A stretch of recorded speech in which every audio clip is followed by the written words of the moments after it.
চুপ করতে বলো। সবাই চুপ বাবু। স্বাস্থ্য সচেতন, তার জন্য আমরা কেউ মর্নিং ওয়াক করি, কেউ যোগা করি, কেউ বা ডান্স করছি। এছাড়া অন্য একটি দিন রয়েছে সাংস্কৃতিক একটা দিন, সেক্ষেত্রেও আমরা কেউ নাচ গান, কেউ আবৃত্তি, বিভিন্ন জিনিস করে থাকি। তো এই দুইয়ের সমন্বয় যদি করা যায়, তার নাম হয় HCS, হেলথ কনসাস সোসাইটি।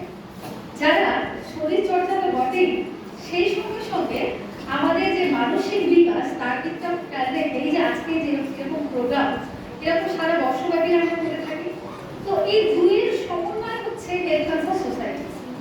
শুধু যদি আমরা ভাবি যে একটা দিকে আমরা যদি বলি যে শরীর চর্চা, সেখানেও আমাদের হেলথ কনসাস সোসাইটি কোথায় এগিয়ে, কেন তার দরকার, সেইটাও জানতে গেলে আজকে আমাদের এই নাটক। কারণ আমরা অনেক সময় ভাবি অনেক কিছু করবো, কিন্তু ঠিকঠাক আমরা গাইডেন্স পাই না, ঠিকঠাক গাইডেন্স পাই না, বা বলা যেতে পারে আমরা অনেক উদ্যোগ নিয়ে অনেক ভালোবেসে শুরু তো করি, কিন্তু শেষ পর্যন্ত ধরে রাখতেও পারি না।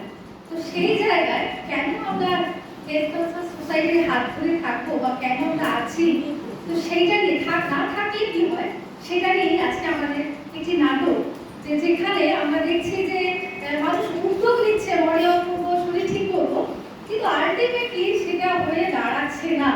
ম্যাক্সিমাম ক্ষেত্রে যেটা হয়, ওই টিএমপিসি বলা, এগুলো করে একটু সময় পেলে যা হয় আর কি, এগুলো করে করে বেশ বাড়ি চলে গেলেই ভালো হয়। তো আবারও বলছি, নাটকটা শেষে আমরা আরোই বুঝতে পারবো যে আমাদের পরিবারটা কতটা বড়, কতটা মহান, এবং এর সঙ্গে যে আমরা যুক্ত থাকতে পেরেছি, আমরা কতটা তার জন্য সৌভাগ্যবান। তো আমরা শুরু করতে চলেছি আজকের নাটক বাবার হিসেব।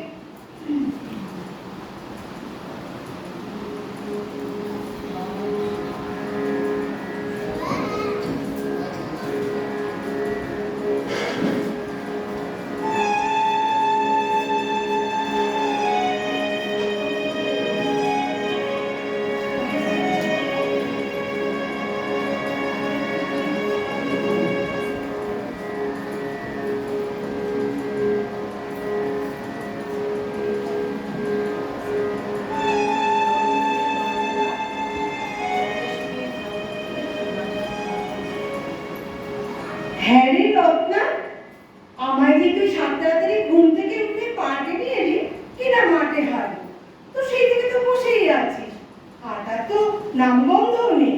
তোর কি মাথা খারাপ? আমি আসবো হাঁটতে, আমার ভারী গায়ে পড়েছে। তাহলে এলি কেন? আরে বাবা, বাড়িতে থাকা মানে তো কাজ, কেউ দুটো ভেঙে দুটো করবে না, কিন্তু যদি বলি সকালে হাঁটতে যাবো, তাহলে কোনো আপত্তি করবে না। বাবা, ছেলে, বউ সবাই বলবে বেশ ভালো কথা, আমিও তাই বলেছি। এই তারপর যদি কেউ দেখে ফেলে আমরা বসে আছি, সে তখন দেখা যাবে। দাঁড়া, আগে একটু চা খাই। চাই চাই এই এই চা, এইদিকে এইদিকে এইদিকে বাবা, দুটো চা দে না বাবা, দুধ চিনি দে, দে দে দে। প্রাণটা জুড়িয়ে গেল। ভোরবেলা চা না পেলে মহা মুশকিল। তা বাড়ি থেকে আসবার সময় যদি চা করে আনতে পারছিস, ফ্লাক্সে করে।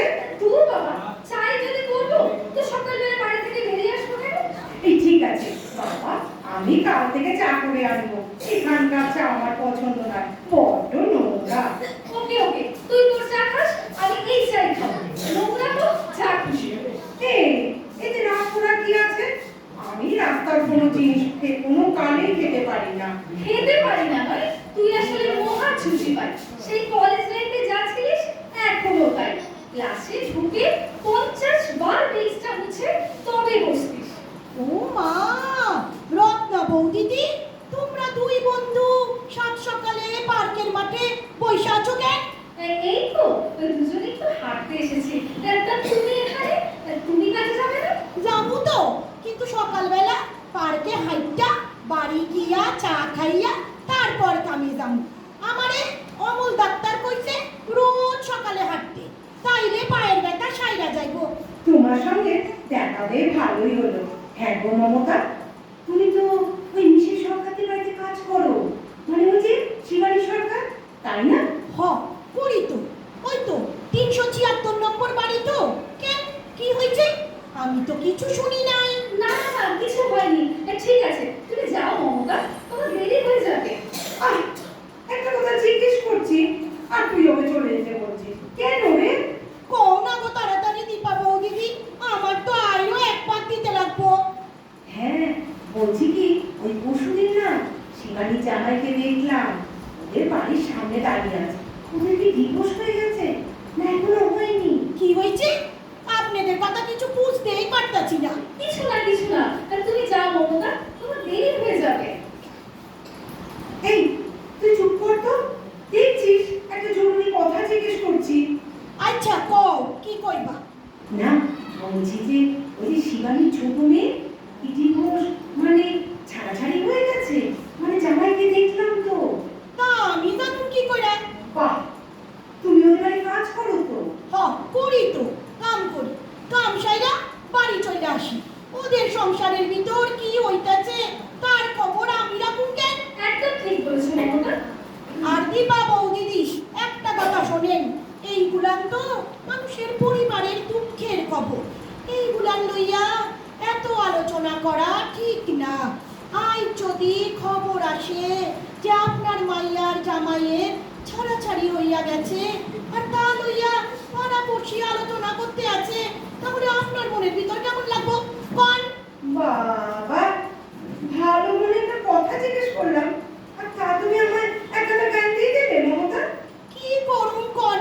আপনারা এত এত লেখাপড়া শিখছেন, তাও লোকের বাড়ির অন্তরের খবর জানতে চান। আমরা তো লেখাপড়া জানি না, আমরা কিন্তু এই সব কথা জানতেও চাই না।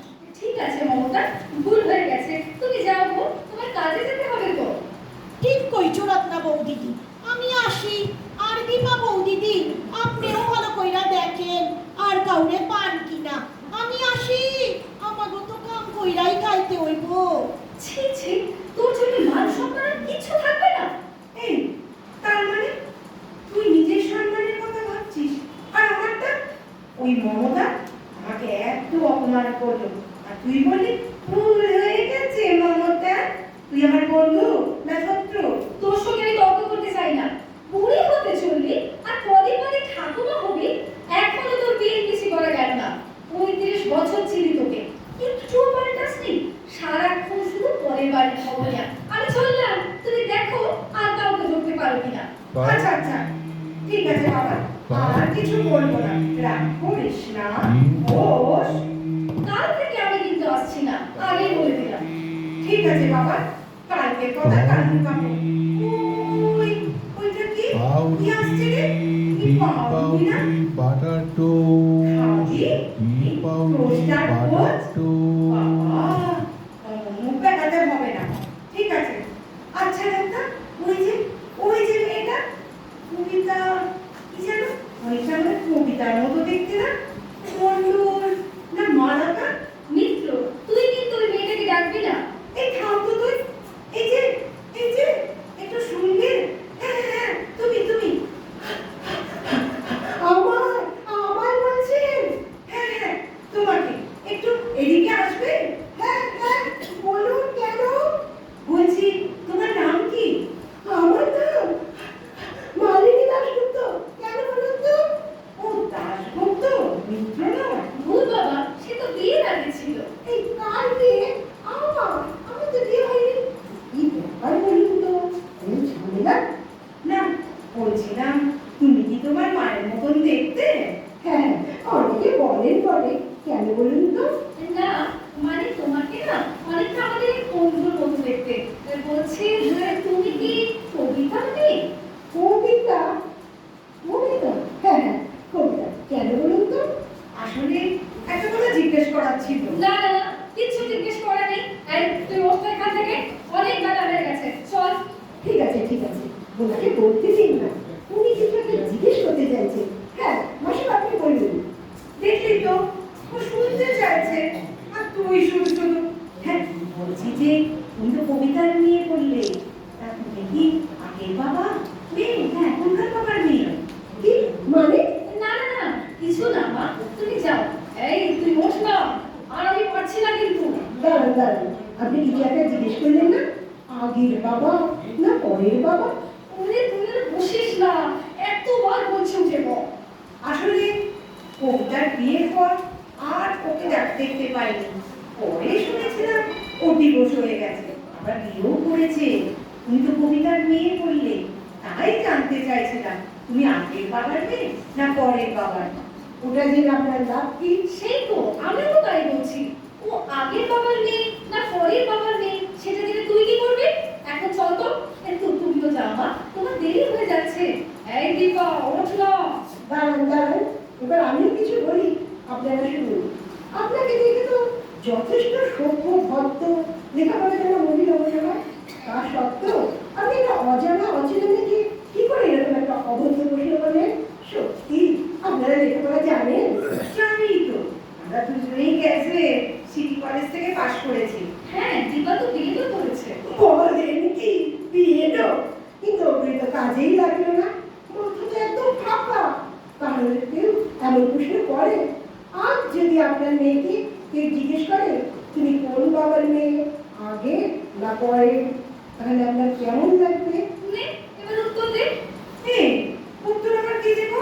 আমার তো একটাই বিয়ে, তো পরে বাবা আবার কোথা থেকে আসবে? এই যে অন্য মাসিমা, আপনাকে বলছি, আপনার এই বন্ধুটির মাথাটা খারাপ, ওনাকে পাগলের ডাক্তার দেখানোর ব্যবস্থা করুন। আমি চলি। ও হ্যাঁ, আসল কথা তো বলি, আমার মায়ের নাম পারমিতা নয়, তো কবিতা, কবিতা নয় পারমিতা। এ বাবা, আমি দেখলাম উনি একজন কবিতার কথা জানতে চান, তাই মিছি বললাম আমার মায়ের নাম কবিতা। তারপরে উনি যা জিজ্ঞেস করলেন তাতে বুঝতেই পারলাম ওনার মাথার পরিমাণ আছে। তাহলে কোনো সুস্থ মানুষ এমন প্রশ্ন করতে পারে না। যাই হোক, ওনাকে অবিলম্বে ডাক্তার দেখাবেন, না হলে কিন্তু পাগলামি আরো বেড়ে যাবে। আমার মা মাঠে ওই দিকে বসে আছে, আমি মাকে নিয়ে আসছি। আপনি বরং মাকে নিয়ে প্রশ্নটা করতে পারেন। আপনারা বসুন, আমি এক্ষুনি আসছি। বাচ্চার মেয়ে আমাকে সবাই পাগল বলে গেল, আর তুই চুপচাপ শুনলি, কিচ্ছু বললি না। আরে এই লোক না, চলে যাচ্ছিস কেন? অনেক হয়েছে, আর না। আমি বাড়ি যাচ্ছি, ওর মা আসছে। তুই বসে বসে ভাব ওর মাকে আর কোনটা বাবার কথা জিজ্ঞেস করবি। আজ থেকে তোর সঙ্গে সমস্ত সম্পর্ক শেষ, এই বলে দিলাম। দেখ তেরি, এই চলে যাচ্ছিস কেন? দাঁড়া না, দাঁড়া না, আমি অত দৌড়ে দৌড়ে যেতে পারি না।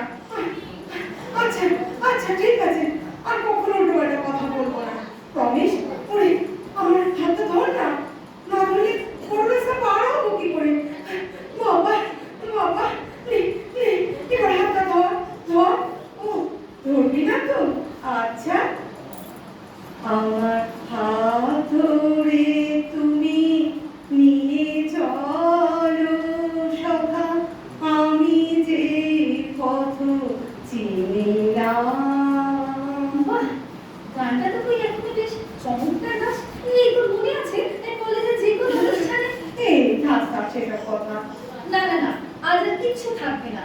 সংসার সন্তান সবার প্রতি দায়িত্ব পালন করতে করতে তুই যে নিজেকেই হারিয়ে ফেলেছিস রে। কি আর করবো বল, এখন তো 3 কালে দিয়ে 1 কালে ঠেকেছে। ওই একবারে ডিউটি বুঝে তোর পিএনপিসি করা।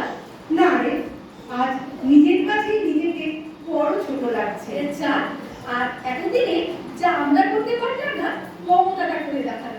যাকে তাহলে এবার গানটা নিয়ে একটু সিরিয়াসলি ভাবা শুরু কর, মানে নিয়মিত একটু প্র্যাকটিস কর। দেখি তাহলে। দেখি না, প্রমিস কর, ফর প্রমিস।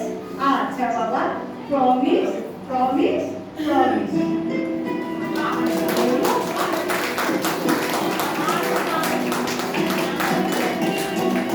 তাহলে কি মনে হচ্ছে এর কথা সোসাইটির হাত ধরে থাকাটা আমাদের জন্য কি সৌভাগ্যের দিনা?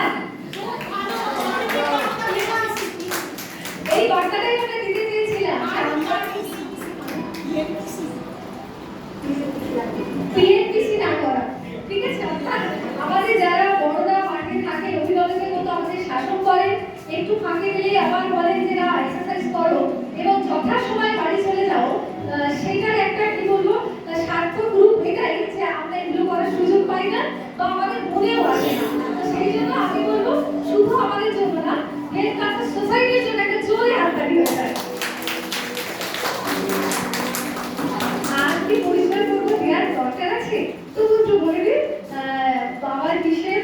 নাটকের নাম, পরিচালনায় আমাদের প্রিয়ারি, অংশগ্রহণে শ্রীমতী সাতরা চৌধুরী, অর্পিতা বোলদার, প্রিয়া মজুমদার এবং অর্পিতা আদিবাসী ঘোড়ায়। নমস্কার।